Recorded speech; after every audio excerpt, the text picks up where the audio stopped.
Imagine a person who simply will not perform the feelings that everyone expects them to. At a funeral, they do not cry.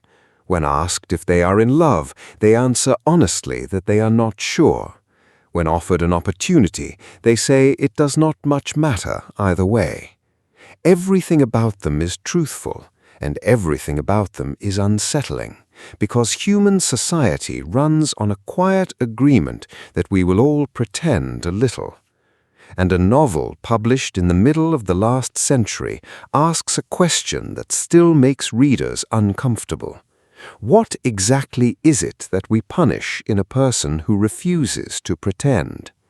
That novel is The Stranger by Albert Camus, one of the most widely read works of 20th century literature and a cornerstone of philosophical fiction. It follows an ordinary man living an ordinary life who reacts to the events around him with a flat, unembellished honesty, and who eventually finds himself judged less for what he did than for how little he performed. Beneath its plain surface lies a searching exploration of authenticity, social expectation, and the human hunger for meaning in an indifferent world. From the opening pages, the book studies the psychology of emotional performance. The main character attends his mother's funeral and does not weep, not because he is heartless, but because grief does not arrive in him on schedule or in the shape that others expect. The author shows how much of our emotional life is choreographed, how we learn the correct expressions and produce them on cue, and how disturbing it is when someone declines to. The story explores the difference between feeling something and displaying it. It invites a reflection that lands close to home. How much of what you express in a difficult moment is what you actually feel, and how much is what you know is expected? The novel also explores the social contract of pretending and what it costs to break it. The main character's honesty is not aggressive.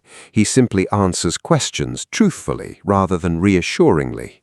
And this small refusal makes everyone around him uneasy, because a person who will not perform reminds everyone else that they are performing. The author examines how society quietly requires a shared fiction and how it turns on those who decline to participate. The story suggests that authenticity, past a certain point, is perceived as a threat. It raises a question worth sitting with. What would happen in your own life if you stopped performing the feelings people expect from you? A central concern of the book is the way a person is judged for their character rather than their actions. When the main character finally faces judgment, the proceedings drift almost immediately away from what happened and toward who he is. His failure to weep at a funeral becomes evidence. His flat honesty becomes proof of something monstrous. The author uses this to explore how societies punish the failure to conform far more reliably than they punish any specific deed. The story examines how quickly a person's manner is treated as the measure of their soul. It invites you to consider how often you have judged someone for how they carried themselves rather than for what they actually did. The novel also examines the human demand that everything means something. The people around the main character cannot accept that his answers are simply true. They need his behavior to fit a story, to reveal a motive, to signify something deeper. The author explores the way human beings compulsively assign meaning, unable to tolerate the possibility that some things happen without a satisfying explanation. The story suggests that this hunger for narrative is one of our deepest instincts. It invites you to notice how uncomfortable you become when something in your own life refuses to add up into a meaningful story. The narrative voice itself is one of the great achievements. The main character narrates in short, plain, almost affectless sentences, describing the heat, the light, the surface of things without interpretation. The author uses this flat style to place you inside a mind that does not decorate its experience. The story explores what the world looks like when it is stripped of the meanings we habitually paint onto it. It invites you to consider how much of what you see is actually there, and how much is the story you are laying over it. There is also powerful symbolism in the book's use of the sun and the physical world.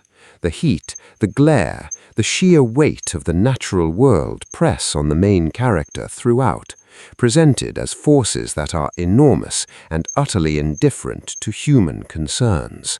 The author uses this to suggest a universe that is not hostile, but simply uninterested, going about its business without regard for what any person wants or suffers.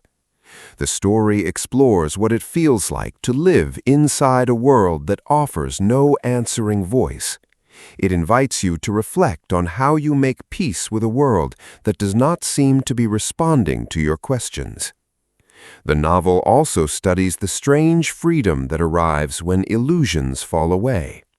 Late in the story, facing the end, the main character arrives at something unexpected. Instead of despair, he finds a kind of clarity, an acceptance of the world exactly as it is, and with that acceptance comes a peace he never had while everyone was demanding that he pretend. The author suggests that there is a freedom available on the other side of illusion. The story explores how honesty about the way things are, however bleak, can be more sustaining than a comforting lie. It invites you to consider whether the truths you avoid might be lighter to carry than the pretending. The book's philosophical center rests on the idea that meaning is not handed to a person by the universe. The main character does not find a cosmic explanation for his life. What he finds instead is the world itself, vivid and immediate, the sky and the sea and the ordinary sensations of being alive. The author suggests that when the grand meanings fall away, what remains is not nothing. What remains is experience, presence, the plain fact of being here. The story explores where a person can stand when the larger explanations no longer hold. It invites you to notice what remains valuable in your own life, even without a grand story to justify it. There is also a study of connection and its absence running quietly beneath everything. The main character is not incapable of relationship. He has a partner, a neighbor, colleagues, and moments of real warmth. But he refuses to inflate any of it into something grander than it is, and this refusal isolates him from people who need those inflations. The author explores the loneliness of a person who will not exaggerate. The story examines whether honesty and intimacy can coexist, or whether closeness requires a certain generous fiction.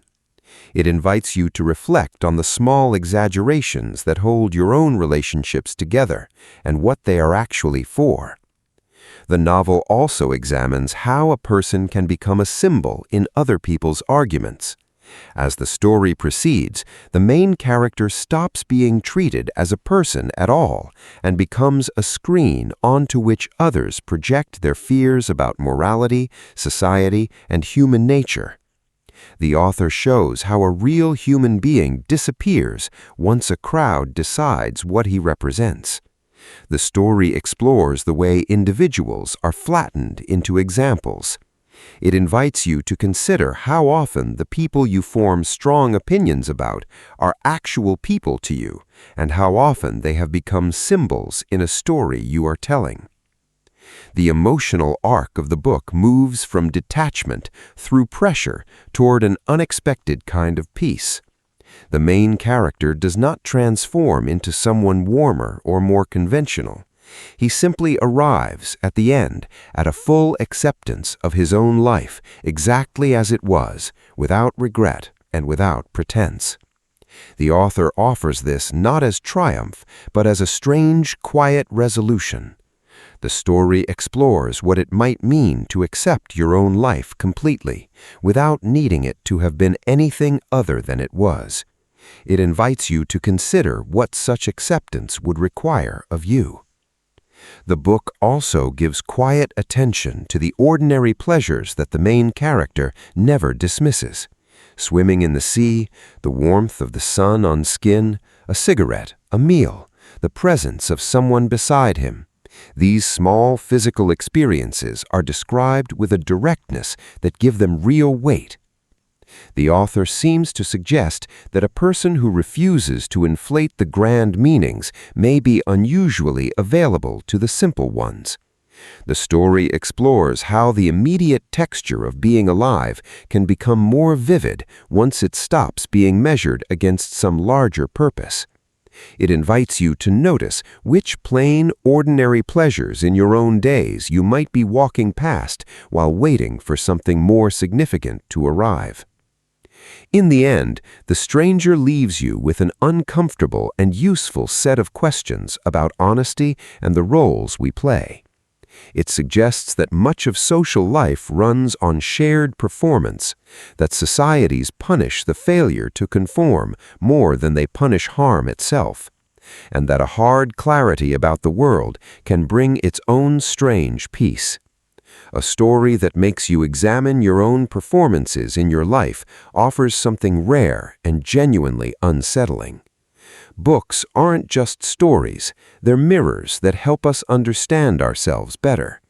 Comment below with the book you would like explored next and your own thoughts on where honesty ends and social kindness begins. If this kind of thoughtful book analysis speaks to you, consider liking and subscribing so more of it can find its way to you. This video uses AI-generated audio and visuals for educational purposes only. This is just one reader's personal thoughts and interpretations.